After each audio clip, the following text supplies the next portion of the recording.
Assalamualaikum warahmatullahi wabarakatuh dan selamat sejahtera kepada pensyarah dan rakan-rakan sekalian. Saya Nur Syafiqah Umairah binti Zulkifli, PPR SMP BM 2024-2029 dari unit B3 akan membentangkan tentang aspirasi dan hala tuju pendidikan di Malaysia bagi subjek pengantar pengajian pendidikan. Tajuk ini amat penting kerana pendidikan merupakan tunjang utama dalam melahirkan generasi yang berilmu, berakhlak dan berdaya saing.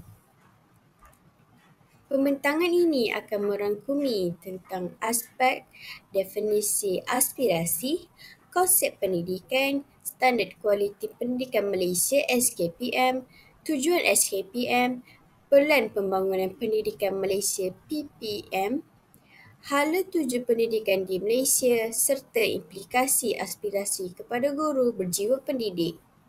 Mari kita mulakan dengan memahami maksud aspirasi. Apa itu aspirasi? Aspirasi ialah keinginan dan kehendak yang kuat untuk mencapai sesuatu yang dimaksudkan. Selain itu, aspirasi sistem pendidikan merujuk kepada matlamat yang ingin dicapai oleh KPM, melaksanakan perubahan besar terhadap sistem pendidikan secara keseluruhan untuk meningkatkan prestasi murid. Aspirasi merujuk kepada keinginan dan cita-cita yang tinggi untuk mencapai sesuatu. Dalam konteks pendidikan, aspirasi sistem pendidikan merujuk kepada matlamat yang ingin dicapai oleh Kementerian Pendidikan Malaysia KPM dalam memastikan pendidikan negara terus maju.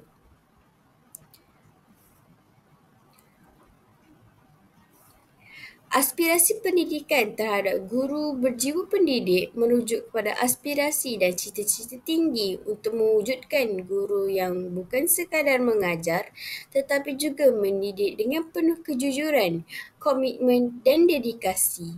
Seorang guru dengan jiwa pendidik bukan hanya sekadar mengajar tentang ilmu, malah pengetahuan, tetapi ia juga membimbing dan membentuk moral, sikap dan identiti pelajarnya.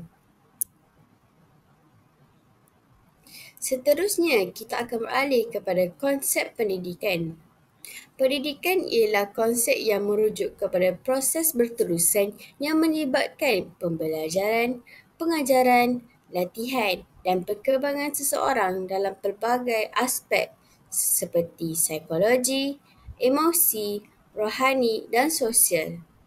Pendidikan tidak hanya berlaku dalam persekitaran formal seperti sekolah dan universiti tetapi juga dalam kehidupan seharian melalui pengalaman, interaksi sosial dan pendedahan kepada pelbagai situasi.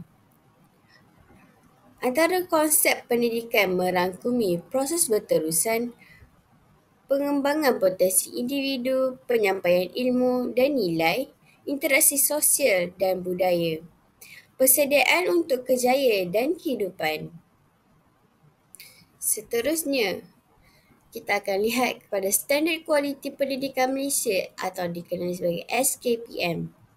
SKPM ialah instrumen penilaian yang mengukur kualiti pendidikan dengan jelas dan komprehensif secara berterusan ke arah pencapaian yang memberi impak kepada kemenjadian murid. Antara komponen SKPM, standard pertama, kepimpinan dan hala tuju, standard kedua, pengurusan organisasi, standard ketiga, pengurusan kurikulum dan sukan, dan hal ehwal murid, standard keempat, pengajaran dan pembelajaran, dan standard yang kelima, kemenjadian murid. Boleh Cik Budin kongsikan tentang Standard Kualiti Pendidikan Malaysia ataupun SKPM. Silakan Cik Budin. Okey, terima kasih Disa. Pertamanya seperti mana yang kita tahu, kita mengharapkan di sekolah-sekolah di seluruh Malaysia mempunyai satu standard. Satu keadaan yang di mana mereka mempunyai ciri-ciri yang hampir sama. Tetapi seperti mana yang kita tahu, semua sekolah di Malaysia tidak mempunyai elemen-elemen yang sama. Mereka mempunyai ada perbezaan-perbezaan disebabkan oleh jenis sekolah itu. Tetapi pada tahun 2001 Kementerian Pendidikan telah memperkenalkan standard tinggi kualiti pendidikan pada masa itu tahun 2001. Dengan harapan kita ada satu sistem penilaian kendiri sekolah yang menentukan standard yang ada pada setiap sekolah. Dan bermula daripada di situ berlaku perubahan-perubahan, penambahbaikan disebabkan oleh tuntutan-tuntutan kepada pendidikan di seluruh dunia dan juga di Malaysia. Dan SKPM berlakulah perubahan-perubahan daripada STKP tadi kepada SKPM sekolah edisi pada tahun 2003. Lepas itu berlaku lagi perubahan-perubahan disebabkan oleh tuntutan penambahbaikan, maka berlaku perubahan pada SKPM 2010. Dan pada tahun 2017 kita di Kementerian Pendidikan kita memperkenalkan SKPM G2, di mana di situ konsepnya ialah kita melihat kepada bagaimana instrumen itu lebih kepada bagaimana sekolah itu mengaudit diri mereka sendiri. Tetapi selepas pada kita mendapat respon daripada sekolah berdasar kepada program-program yang kita buat, kita dapati SKPM G2 juga masih lagi perlu dibuat perubahan. Dan kita telah membuat bengkel bersama dengan rakan-rakan strategik. Dan dalam bengkel itu diputuskan kita mesti bergerak ke satu lagi versi yang baru, iaitu SKPM di SK Quality at Sekolah. Okey, jadi berdasarkan kepada itu kita telah membuat perbincangan dengan 3,400 buah sekolah dan 144 PPD. Dan kita mengharapkan SKPM Quality at Sekolah ini merupakan versi yang terakhir yang menempati tuntutan-tuntutan perubahan-perubahan kedinamikan dunia pendidikan sekarang ini. Sebagai tujuan SKPM yang pertama, meningkatkan kualiti pendidik. Yang kedua, memastikan institusi pendidikan memberi impak positif kepada murid. Yang ketiga, membantu sekolah membuat penilaian kendiri untuk penambahbaikan berterusan.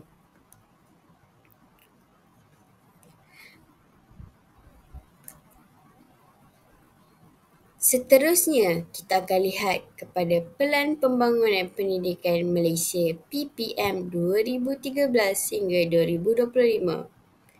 KPM atau Kementerian Pendidikan Malaysia telah menghasilkan PPPM bagi menyediakan pendidik terbaik untuk murid dan meningkatkan prestasi murid seiring dengan standard pendidikan antarabangsa, meningkatkan pandangan ibu bapa serta masyarakat terhadap dasar pendidikan negara. Pelan ini terdiri daripada 3 gelombang, 5 aspirasi sistem pendidikan negara serta 11 anjakan.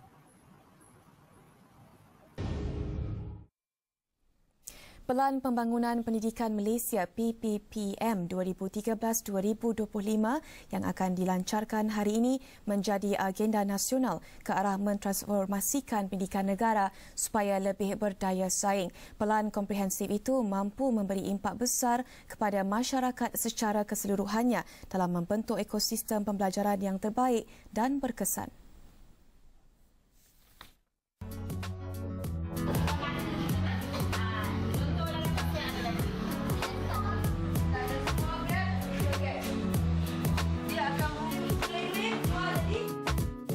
PPPM yang dilaksanakan selama 13 tahun merangkumi agenda nasional yang melibatkan pembangunan prasekolah sehingga sekolah menengah atas. Pada masa yang sama, ia mensasarkan pengurangan jurang pencapaian antara bandar dan luar bandar, jantina serta sosioekonomi. Pembangunan Pendidikan Malaysia 2013-2025 merangkumi 11 anjakan. Ia termasuk penyediaan akses, penguasaan kemahiran bahasa, penghayatan nilai dan transformasi perguruan sebagai profesyen pilihan. Kajian semula sistem pendidikan negara dilaksanakan berdasarkan standard pendidikan antarabangsa, peningkatan aspirasi negara, harapan ibu bapa dan masyarakat terhadap dasar pendidikan negara dalam mempersiapkan generasi muda untuk menghadapi keperluan abad ke-21. Laporan awal PPPM melibatkan 12 ahli panel penilai bebas Malaysia, 4 ahli panel penilai bebas antarabangsa, 6 universiti tempatan dan 9 makmal pendidikan. Dalam tempoh 11 bulan pelaksanaan kajian, laporan penyediaan PPPM turut jalankan pakar pendidikan UNESCO, TIMSS, Bank Dunia dan PISA. Dapat kita lihat 5 aspirasi sistem pendidikan. Yang pertama, akses. Yang kedua, kualiti. Yang ketiga, equity. Yang keempat, perpaduan. Yang kelima, kecekapan.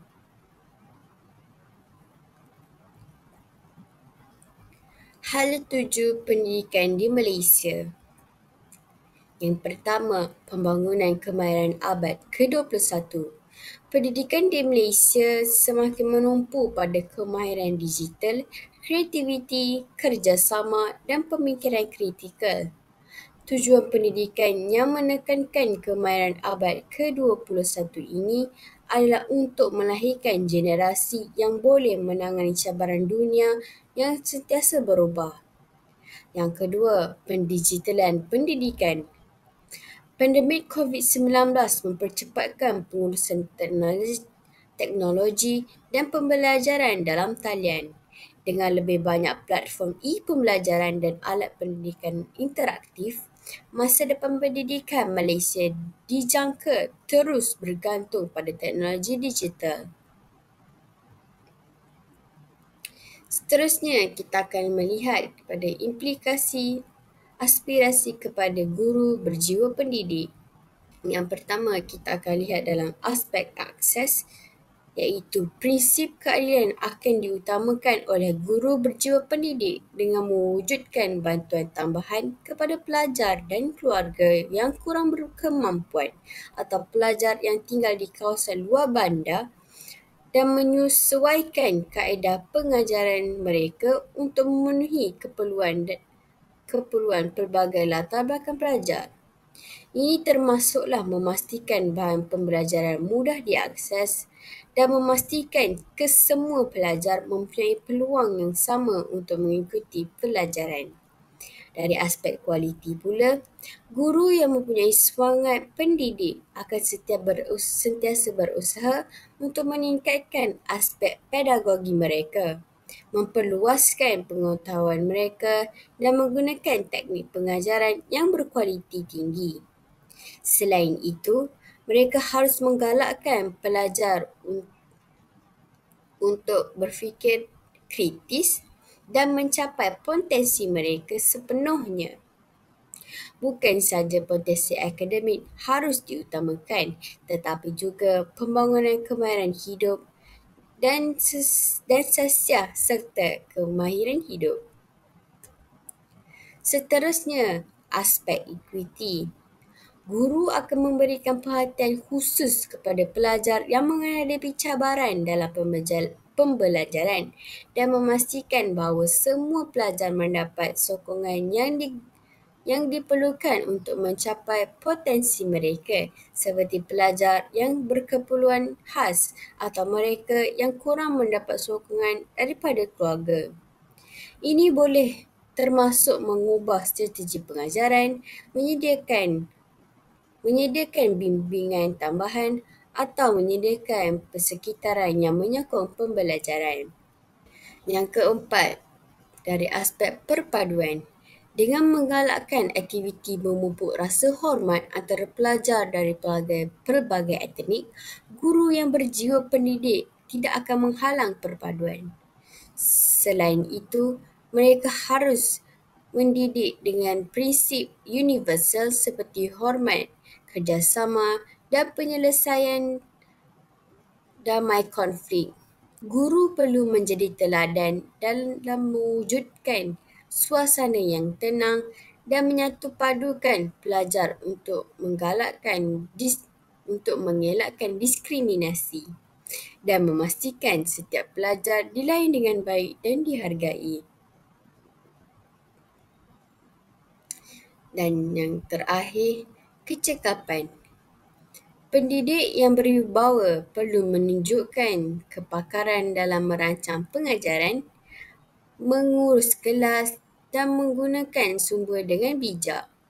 Mereka juga perlu memanfaatkan teknologi untuk meningkatkan pengalaman pembelajaran pelajar.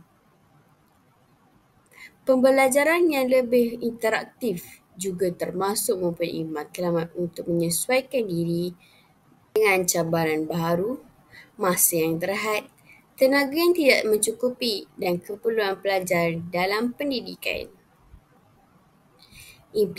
Implikasi pendidikan terhadap guru berjiwa pendidik. Pendidikan memainkan peranan penting dalam mewujudkan guru berjiwa pendidik. Ini adalah guru bukan sahaja mempunyai pengetahuan tetapi juga orang yang jujur, sabar dan berdedikasi untuk mengajar. Pendidikan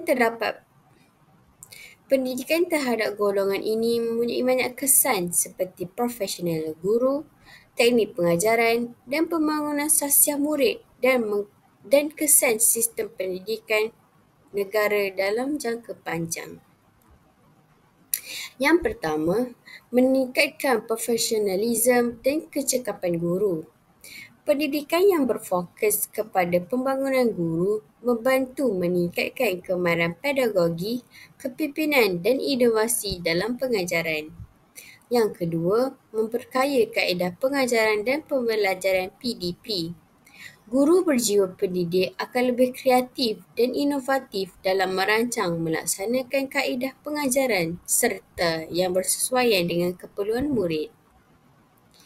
Yang ketiga, meningkatkan motivasi dan kepuasan kerjaya guru. Guru yang mempunyai kesedaran yang mendalam tentang peranan mereka sebagai pendidik akan lebih bersemangat dalam menjalankan tugas. Dan yang terakhir, menjamin keberkesanan sistem pendidikan negara. Pendidik yang memberi penekanan kepada pembentukan guru berjiwa pendidik akan menghasilkan sistem pendidikan yang lebih berkualiti, holistik dan inklusif. Antara kesimpulan yang dapat kita simpulkan ialah guru berjiwa pendidik bukan sekadar menyampaikan ilmu tetapi juga membimbing, menginspirasi dan membentuk sasiah murid. Mereka mempunyai komitmen yang tinggi terhadap pembangunan pelajar, mengutamakan nilai-nilai murni serta mewujudkan suasana pembelajaran yang menyeronokkan dan bermakna. Oleh itu, guru berjiwa pendidik bukan hanya seorang pengajar tetapi seorang pembimbing dan contoh teladan dalam melahirkan generasi berilmu, berakhlak dan bersedia menghadapi cabaran masa hadapan. Itu sahaja pembincangan daripada saya. Sekian, terima kasih.